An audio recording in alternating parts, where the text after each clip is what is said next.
Thank you for watching the Citizens Report. My name is William Donahue.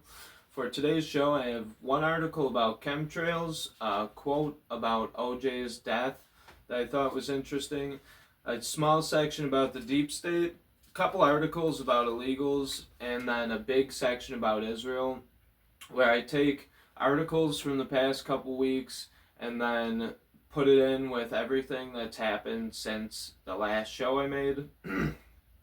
And my idea is to put together a timeline of events that make everything make sense, where you can understand this whole problem. And then I'm also going to do a little bit of analysis of everything that could take place after this. So, for my first section, chemtrails. Chemtrails has always been something that they've said is a conspiracy theory and doesn't exist, and now they're starting to come out with it. Geoengineering. Test quietly launches salt crystals into the atmosphere. Climate Wire. The nation's first outdoor test to limit global warming could lead to brighter clouds that reflect sunlight. The risks are numerous. So even in this article, they admit that the risks are numerous.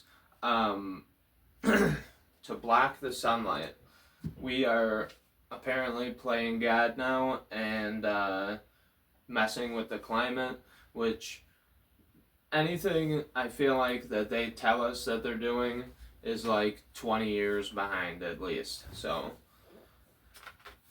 they're coming out with that officially. Now, this OJ quote that I have, this is Ashley Allison, former Obama White House senior policy advisor, former National Coalitions director for Biden-Harris 2020, and a CNN political commentator. So she says about O.J. Simpson, he wasn't a social justice leader, but he represents something for the black community, particularly because there were 2 white people killed in the history around black people persecuted during slavery. So I'll leave that up to you guys. Leave a comment or whatever. Let me know what you think that means. I'll read it one more time. He wasn't a social justice leader. He represented something for the black community, particularly because there were 2 white people killed in the history around black people persecuted during slavery. So my opinion is that she's saying here O.J. Simpson is a representative of the black community because he went and killed 2 white people, so it was like payback. And I don't even know if he looked at it that way, so that's just grasping at straws. But that to me is like hijacking a skin color. The lady who said it here was African American, but that is not anything that any African American person that I've ever known stands for. Killing 2 innocent white people is not retribution for anything that happened 100 years ago or more, or yesterday for that matter. This next section is called the deep state. So FBI entrapped 18-year-old Idaho man who attempting to provide material support for ISIS in yet another false flag plot. So this guy, he's 18 years old. He was talking to what he thought was ISIS. He was sent an ISIS flag by these agents. So these 2 FBI agents helped him plan attacks on several churches, where they helped him put together the whole scheme for attacking the churches and then arrested him for planning to attack the churches. So this is a young, moldable mind, an 18-year-old. Why FBI agents aren't organically trying to find the crimes, they're trying to create the crimes, is called entrapment. That is what that FBI agent who Sound Investigations recorded last week was saying, that they give people a nudge this is, I think, the interpretation of what he meant by a nudge. So they're giving him all the steps to plan this church shooting and to think he's part of ISIS so that they could arrest him for planning an ISIS attack on churches. And then this is just part of the FBI report or whatever they came out with. It says Mercutio told CHS2 previously that he was considering killing his father. So he thinks he's talking to ISIS. He thinks he's confessing killing his father. They say that he should kill his father. He says, he backpedals and says, actually, I don't want to kill my father. And then they go on to talk to him about planning this attack. So if you could go in and read this whole thing, find the case and all the documents, it's pretty disturbing the way that they played on this kid's mind. Next section is illegals. Mexican illegal wanted for heinous child sex crimes in Florida caught jet skiing across the Rio Grande. He was at the Rio Grande River. He was accused of sexually abusing a child under 12 years old, and they caught him. Shock. Massachusetts judge released illegal alien charged with 10 counts of child rape. So, court in sanctuary state ignored ICE detainer against Brazilian charged with a slew of sex crimes. So our government is just letting criminals run all over our streets. This one.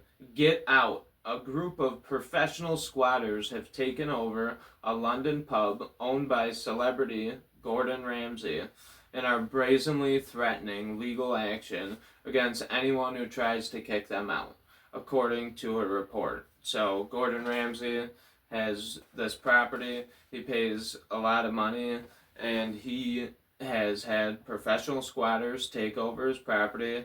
And honestly, I think that this was a mistake. I think that the government has a choice here to either move in and get rid of these illegals and do the right thing in this situation, or this is going to bring a lot of attention to this squatter thing that's been happening. And some people told me about this article and said that Gordon Ramsay, was going through this whole thing. I said, yeah, but my grandpa was talking about it right here in Allegheny County, in New York City. It's happening. It's happening all over the place. So just because it happens to Gordon Ramsay doesn't make him any different than anyone else. Gordon Ramsay is a human being, and that one lady who's in jail for changing the locks is also a human being. So we need to think of ourselves on an equal playing field. Most people don't, and this will get attention. So that's kind of a win for us, even though it sucks for Gordon Ramsay. So my next section is Isreal. All these articles are in chronological order. So I'm just going to go through headline by headline and maybe a brief explanation. And this is all in order of how it happened. So let this story kind of develop as I try and fire through it. I'll try and be quick. Israel is determined to invade Rafah. The U.S. is still waiting for its plan. So half of the Middle East was angry at Israel already. Gaza, the UN was saying it could be a genocide. Netanyahu approves operational plan to attack Rafah in Gaza. So Netanyahu puts together the plan to do it. Then this happened, unexpected. What we know about the Israel strike that killed 7 aid workers in Gaza. So now Israel goes into riots all over the place because everyone's mad at Netanyahu for killing these aid workers. Now the UN has seriously put the spotlight on Gaza, on Israel for this. 9 days later, UNICEF convoy hit by gunfire as it tries to deliver aid in Gaza. So the world community, everyone's super mad at Israel at this point. So what does Israel do? Israel troops to kill anyone in extermination area in Gaza. Just there's this area that Israel declared an extermination area, and basically shoot to kill orders on anyone walking by. For many Western allies, sending weapons to Israel gets dicey. So this article is talking about how Germany specifically was called out at a UN council saying, well, you sent weapons to Israel, so you might be complicit in genocide. So you could see that the world tensions are high with this article. Then they make a hard left again out of nowhere. Iranian embassy in Syria targeted by large Israeli airstrike in major escalation. They bomb an embassy. U.S. intel said to indicate Iran could strike Israeli soil in the next 24 to 48 hours. So now Iran has to respond to Israel's attack. Iran launches unprecedented retaliatory strike on Israel in major escalation, widening the conflict. It wasn't Iran that widened the conflict, it was Israel's bomb that widened the conflict, and now the conflict is in Iran from Israel. U.S. helps Israel shoot down nearly all Iran-launched attack drones as Biden pledges support. This reflects other European sentiments that they're going to support Israel against Iran. Iran mulls response to unprecedented Iranian attack as West urges Netanyahu to avert all-out war. So we have to posture like we don't want war with Iran. But every right-wing candidate in the debates, except for Vivek Ramaswamy, Chris Christie specifically, and Nikki Haley were both the worst, talking about we need to go to war with Iran. Well, you guys got it. The Uniparty got it. NBC News, Biden concerned Israel is trying to drag America into war with Iran. Too late to be concerned. Anyone with a pair of eyes and not having China's hand in its pocket or all these other governments in their pocket could clearly see that Israel has been taunting all the countries around it. Netanyahu convenes war cabinet. So this is where we're left off. Netanyahu's planning war with Iran. And what are the potential things that could come out of that? So you have relationships between Iran and Russia, which just goes into everything else. Will we see a proxy war, or will we see a world war? Will all the allies of Israel actually come to their aid?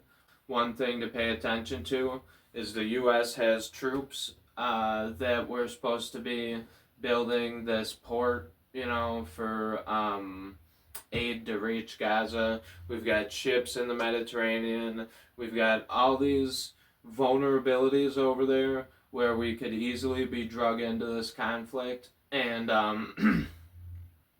we're also, like the other article said, by providing all the support that we have, we're already in a bad place when they write the history books in the future. So not a good look for America, and definitely something to pay attention to, because we have tensions in Taiwan, we have tensions in Israel, we have tensions in Russia, our own southern border. So that is definitely a developing story, and probably the main thing I'll be covering for the foreseeable future. So thank you very much for watching. I hope that you enjoyed the show, and have a good night. Good job. Nice. Thank you for watching The Citizens Report with William Donahue. On this show, we search for knowledge, wisdom, and understanding of the world around us through the lens of an American citizen.